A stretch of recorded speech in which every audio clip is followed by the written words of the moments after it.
আসসালামু আলাইকুম রহমতুল্লাহ। কারবালার যুদ্ধ কেন হয়েছিল? তৎকালীন শাসক ইয়াজিদ রাসূল সাল্লাল্লাহু আলাইহি ওয়াসাল্লামের আদরের নাতি ইমাম হুসাইন রাদিয়াল্লাহু তাআলা আনহুর উপরে কেন ক্ষিপ্ত ছিল?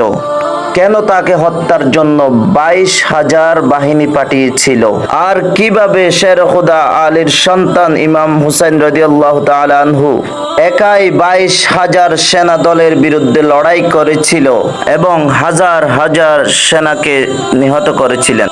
আর শেষ পর্যন্ত জালিম শাসক ইয়াজিদের ভাগ্যে কি হয়েছিল? প্রিয় দর্শক, বিনীত অনুরোধ করছি এই ভিডিওটি শেষ পর্যন্ত দেখুন। হৃদয়, অন্তর, আত্মাকে ঈমানের সাথে পরিপূর্ণ করুন। হযরত আমির মুআবিয়া রাদিয়াল্লাহু তাআলা আনহুর ইন্তেকালের পর তার পুত্র ইয়াজিদের কাছে খেলাফত চলে আসে। ইয়াজিদ খুবই জঘন্য ও শয়তান প্রকৃতির মানুষ ছিল। সে সারা রাত নারী নিয়ে জেনাতে লিপ্ত থাকত আর মদ খেত। ইয়াজিদের হাতে যখন ক্ষমতা চলে আসে, সে নিজেই বুঝতে পেরেছে তার মতো বদমাইশকে ক্ষমতায় বসিয়ে রাসূল সাল্লাল্লাহু আলাইহি ওয়াসাল্লামের নাতি ইমাম হুসাইন রাদিয়াল্লাহু তাআলা আনহুর মতো বীর বসে থাকতে পারে না। আর সে যেহেতু জানতো এই পৃথিবীতে তার একমাত্র শত্রু হচ্ছে শেরে খুদা আলীর সন্তান ইমাম হুসাইন রাদিয়াল্লাহু তাআলা আনহু, তাই সে ছলে বলে ইমাম হুসাইন রাদিয়াল্লাহু তাআলা আনহুকে হত্যা করার কৌশল অবলম্বন করতে লাগলো। সে শুরুতে একটি চিঠি লিখলো মদিনা মুনাওয়ারার গভর্নর ওয়ালিদ বিন উতলার বরাবর। সেখানে সে লিখলো ইমাম হুসাইন রাদিয়াল্লাহু তাআলা আনহু যেন তার সাঙ্গপাঙ্গ ইমানদার ব্যক্তিদেরকে নিয়ে এই ইয়াজিদের হাতে বায়াত গ্রহণ করে। এমন দাম্ভিকতাপূর্ণ চিঠি পড়ে ইমাম হুসাইন রাদিয়াল্লাহু তাআলা আনহু যথেষ্ট রাগান্বিত হলেন। এদিকে ইমাম হুসাইন রাদিয়াল্লাহু তাআলা আনহু যখন কুফার উদ্দেশ্যে রওনা দিল, অনেক সংবাদ চিঠি আসতে লাগলো। ইমাম হুসাইন রাদিয়াল্লাহু তাআলা আনহু, আপনার অপেক্ষায় আমরা রয়েছি। এখানে আমাদেরকে ইয়াজিদ, এই অত্যাচারী শাসক আমাদেরকে অনেক জুলুম করতেছে, অনেক নির্যাতন করতেছে। তার কাছে সেই সংবাদ এসে পৌঁছলো, এ রাসূল সাল্লাল্লাহু আলাইহি ওয়াসাল্লামের নাতি, আমরা আপনার হাতে বায়াত গ্রহণ করব। তারা সেই কথাটি লিখে ইমাম হুসাইন রাদিয়াল্লাহু তাআলা আনহুর কাছে পৌঁছালো। এদিকে মুসলিম বিন আকিলকে ইমাম হুসাইন রাদিয়াল্লাহু তাআলা আনহু কুফা নগরীতে পাঠিয়ে দিলেন সেখানকার পরিস্থিতি দেখার জন্য।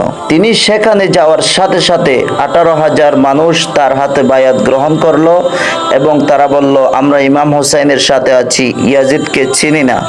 এদিকে ইয়াজিদ যখন জানতে পারলো মুসলিম বিন আকিলের হাতে বায়াত গ্রহণ করলো, সাথে সাথে সে তাদের উপর অত্যাচার শুরু করে দিল। নতুন দল কায়েম করছে এটা জানতে পেরে তার জন্য অত্যাচার শুরু করে দেয়। আর 18,000-এর অধিকাংশ মানুষ ইয়াজিদের ভয়ে মুসলিম বিন আকিলের সাথে বিশ্বাসঘাতকতা করলো। মুহূর্তের মধ্যে পল্টি নিয়ে তারা তার সাথে বড় ধরনের বিশ্বাসঘাতকতা করলো। দুঃখের বিষয় যে মুসলিম বিন আকিলকে এই কুফাবাসীরা ইয়াজিদের ভয়ে তারা হত্যা করলো। এদিকে রাসূল সাল্লাল্লাহু আলাইহি ওয়াসাল্লামের নাতি ইমাম হুসাইন কুফার দিকে যাচ্ছিল, কেননা তিনি সংবাদ পেয়েছে, হে ভাই, এখানে কুফার অবস্থা খুবই ভালো। ইতিমধ্যে 18,000 মানুষ আমার হাতে বায়াত গ্রহণ করেছে। তিনি খুবই খুশি হলেন শেষ চিঠিটি পেয়ে। ইমাম হুসাইন রাদিয়াল্লাহু তাআলা আনহু যখন কাছাকাছি গেলেন, তিনি জানতে পারলেন তার ভাইকে বিশ্বাসঘাতকেরা নির্মমভাবে হত্যা করেছে। এটি জেনে তিনি কান্নায় ভেঙে পড়লেন। ইতিমধ্যে ইয়াজিদের একটি বাহিনী এসে তাদেরকে ঘেরাও করলো এবং ইমাম হুসাইন রাদিয়াল্লাহু তাআলা আনহুর বীরত্বের সামনে তারা দাঁড়াতে পারল না। ইমাম হুসাইন রাদিয়াল্লাহু তাআলা আনহু কৌশল পরিবর্তন করে অন্য পথ দিয়ে কুফার উদ্দেশ্যে রওনা দিলেন। আর যেতে যেতে এমন একটি জায়গায় পৌঁছে গেলেন যেটির নাম হচ্ছে কারবালা। তিনি তার লস্কর বাহিনীকে সবাইকে এখানেই তাঁবু করার জন্য তিনি নির্দেশ দিলেন। এদিকে যখন ইয়াজিদ জানতে পারলো তার ছোটখাটো বাহিনী হুসাইন রাদিয়াল্লাহু তাআলা আনহুর সামনে দাঁড়াতে পারছে না, তখন তিনি 22,000 জনের একটি সৈন্য দল পাঠিয়ে দিলেন, যেখানে ছিল বিশাল একটি লস্কর বাহিনী, যেখানে ছিল ইমাম হুসাইন রাদিয়াল্লাহু তাআলা আনহু এবং তার সাথে থাকা 72 জন সৈন্যের মোকাবেলার জন্য। ভাবা যায় ইমাম হুসাইন রাদিয়াল্লাহু তাআলা আনহুর ছিল ঈমানের শক্তি। ইয়াজিদের সৈন্য ছিল 22,000-এর বেশি, অর্থাৎ ইমাম হুসাইন রাদিয়াল্লাহু তাআলার শক্তি থেকে 100 গুণ বেশি। শেষ পর্যন্ত তারা তাদের মনোবল ঠিক রাখতে পারলো না, কেননা ইমাম হুসাইনকে তারা বুঝতে পারলো সামনে থেকে হারানো যাবে না। ইমাম হুসাইন রাদিয়াল্লাহু তাআলা হচ্ছে শেরে খোদা আলীর পুত্র। তারা যখন কৌশলে পারছিল না, তখন কারবালার পানির উৎস ছিল ফুরাত নদী, তখন তারা ফুরাত নদীর পানি বন্ধ করে দিল সরবরাহ। এদিকে ইমাম হুসাইনের দলের মানুষেরা পানির পিপাসার কষ্ট ভোগ করতে পারবে, কিন্তু সেখানে যে 6 মাসের বাচ্চারা ছিল তারা তো আর কষ্টটি তারা ভোগ করতে পারবে না, সহ্য করতে পারবে না। সে কারণে আস্তে আস্তে সংকটপূর্ণ হয়ে গেল তাদের অবস্থা। এদিকে ইমাম হুসাইন রাদিয়াল্লাহু তাআলা আনহু বুঝতে পেরেছিলেন যে রাসূল সাল্লাল্লাহু আলাইহি ওয়াসাল্লামের দৌহিত্র নাতিকে হত্যা করা সেটি হচ্ছে ইয়াজিদের মূল উদ্দেশ্য, সেটি তিনি বুঝতে পেরেছেন। তাই ইমাম হুসাইন রাদিয়াল্লাহু তাআলা আনহু 9 মুহররম রাতে তিনি সকল সঙ্গী সাথীদের ডেকে বললেন, এই লাইটটি আমি বন্ধ করে দিচ্ছি, কেননা তোমরা আমার চেহারার দিকে তাকিয়ে তোমরা পিছনে ফিরে যেতে পারবে না। আমি এই লাইটটি বন্ধ করে দিচ্ছি, তোমরা চলে যাও, তোমাদের জীবন রক্ষা করো। আমার জন্য তোমাদের জীবনকে এখানে উৎসর্গ করতে যেও না। ইয়াজিদের মূল উদ্দেশ্য হচ্ছে আমি একাই এই 22,000 সৈন্যের সাথে যুদ্ধ করব। তোমরা তোমাদের ছেলে সন্তান নিয়ে তোমরা ফিরে যাও। তিনি বাতি বন্ধ করে 2 ঘন্টা পর পুনরায় বাতি জ্বালিয়ে দেখলেন এখান থেকে কেউ ফিরে যায়নি। সবাই ইমাম হুসাইন রাদিয়াল্লাহু তাআলা আনহুর দিকে তাকিয়ে হু হু করে কান্না করতে লাগলেন। ইমাম হুসাইন রাদিয়াল্লাহু তাআলা আনহু আর চোখের পানি আটকাতে পারলেন না। প্রত্যেকে ইমাম হুসাইন রাদিয়াল্লাহু তাআলা আনহুর হাতকে শক্ত করে ধরলো। প্রত্যেকেই বলতে লাগলো, ইয়া ইমাম হুসাইন, আপনি হচ্ছে রাসূল সাল্লাল্লাহু আলাইহি ওয়াসাল্লামের আদরের নাতি, আপনি হচ্ছে শের খোদা আলীর পুত্র, আপনাকে ছেড়ে আমরা কিভাবে এখান থেকে চলে যাব? এই মুহূর্তে ইমাম হুসাইন রাদিয়াল্লাহু তাআলা আনহুর পুত্র সন্তান তার বুকে তীর এসে ঢুকে গেল। ইমাম হুসাইন রাদিয়াল্লাহু তাআলা দেখে 6 মাসের শিশুর মৃত্যু দেখে ইমাম হুসাইন রাদিয়াল্লাহু তাআলা আনহু হু হু করে কান্না করে উঠল। এরপর একের পর এক তীর আসতে লাগলো। হযরত আব্বাস রাদিয়াল্লাহু তাআলা আনহু ইমাম হুসাইন রাদিয়াল্লাহু তাআলা আনহুর সামনে ঢাল হয়ে গেল।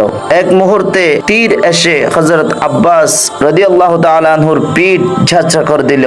তখন হযরত ইমাম হুসাইন সামনে অগ্রসর হলেন এবং ফুরাত নদী থেকে পানি নিয়ে তিনি পান করলেন। তিনি বললেন, কে আছো সামনে অগ্রসর হও। ইয়াজিদের কাছ থেকে পুরস্কার পাওয়ার জন্য কয়েকশো সেনা বেশি অতি উৎসাহী। তারা আসলে চাইছে ইয়াজিদের কাছ থেকে পুরস্কার নিতে। তারা ইমাম হুসাইন রাদিয়াল্লাহু তাআলা আনহুর সামনে এসে বুঝতে পারলো তারা কার সামনে এসেছে, যিনি হচ্ছে আল্লাহর সিংহ শের খোদা আলীর পুত্র ইমাম হুসাইনের সামনে তারা এসেছে। তিনি একাই এই 350 সৈন্যকে একাই নিহত করলেন, দুনিয়া থেকে বিদায় করে দিলেন। এই দৃশ্য দেখে 22,000 সৈন্যের কেউ সামনে অগ্রসর হওয়ার চেষ্টা করলো না, ততটা ভয় পেয়েছিল, কেননা এটি একটি অস্বাভাবিক যুদ্ধ ছিল, যেখানে শের খোদা আলীর পুত্রের হাতে শত শত সেনা নিহত হয়েছিল। ইমাম হুসাইন রাদিয়াল্লাহু তাআলা আনহুর তরবারির ডগায় তারা সেটি বুঝতে পেরেছিল ইমাম হুসাইনকে সামনে থেকে পরাজিত করা সম্ভব নয়, এমনকি তীর চালিয়েও নয়। তখন তারা চিন্তা করলো কখন ইমাম হুসাইন নামাজের জন্য দাঁড়ায়, কেননা রসুলের নাতি কোনোভাবেই নামাজ মিস করতে পারে না। আসরের সময় আসা মাত্র যুদ্ধের ময়দান থেকে একটু আড়ালে একটি গুহার পাথরের উপর তিনি আসরের সালাতের নিয়ত বাঁধলেন এবং কিছুক্ষণের মধ্যেই তিনি সিজদায় গেলেন। এদিকে ইয়াজিদের বাহিনীর নিকৃষ্টতম পশু ছিল, যার নাম হচ্ছে শিমার বিন জসাম। সে ইমাম হুসাইন রাদিয়াল্লাহু তাআলা আনহুর গর্দানের উপর এমন ভাবে তলোয়ার দিয়ে আঘাত করলো ইমাম হোসেন রাদিয়াল্লাহু তাআলা আনহুর শরীর থেকে মাথা আলাদা হয়ে গেল। ইন্না লিল্লাহি ওয়া ইন্না ইলাইহি রাজিউন। হযরত ইমাম হুসাইনকে শহীদ করার পর ইয়াজিদের বাহিনী ইমাম হুসাইন রাদিয়াল্লাহু তাআলা আনহুর মাথাকে নিয়ে তারা সমস্ত কুফায় তারা ঘুরেছিল এবং নৃত্য করেছিল। এই বেঈমান বাহিনী তারা বলেছিল, দেখ এইরকম বীরের মাথা নিয়ে এসেছি, তোরাও যদি অমান্য করস তাহলে তোদেরকেও এইভাবে আমরা শাস্তি দিব, এইভাবে শাস্তি দিতে আমাদের সময় লাগবে না। তারা এইভাবে তাদেরকে ধমক দিচ্ছিল। এরপর ইয়াজিদ বাহিনী হুসাইন রাদিয়াল্লাহু তাআলা আনহুর ঘরের সমস্ত মেয়েদেরকে নিকৃষ্টভাবে অপমান করে কুফার রাস্তায় হাঁটানো হয়েছিল। আর এই দৃশ্য দেখেই কুফার বাসীদের অন্তরে প্রচন্ড ঘৃণা জমেছিল ইয়াজিদের ব্যাপারে। তারা বলতে লাগলো, এইমাত্র বুঝতে পারলাম ইয়াজিদ তার ক্ষমতা টিকিয়ে রাখার জন্য ইমাম হুসাইন রাদিয়াল্লাহু তাআলা আনহুকে শহীদ করেছে, তার ঘরের কন্যাদেরকে কষ্ট দিচ্ছে, এভাবে লাঞ্ছিত করছে, অপমান করছে। কিন্তু মানুষ ছিল ক্ষিত, তারা কিছুই করতে পারছিল না ইয়াজিদের ক্ষমতার সামনে। ইয়াজিদ ভেবেছিল এই পৃথিবীতে তার সামনে মাথা দাঁড়ানোর মতো আর কেউ নেই। প্রিয় দর্শক, আপনাদেরকে জানাবো এর পরবর্তীতে ইয়াজিদের ক্ষমতা কিভাবে ছিন্ন ভিন্ন হয়ে গিয়েছিল। ভিডিওটি ভালো লাগলে অবশ্যই শেয়ার করে দিবেন এবং অপর মুসলমানকে জানিয়ে দিবেন এবং সাবস্ক্রাইব করে পাশে থাকবেন। আসসালামু আলাইকুম ওয়া রাহমাতুল্লাহ।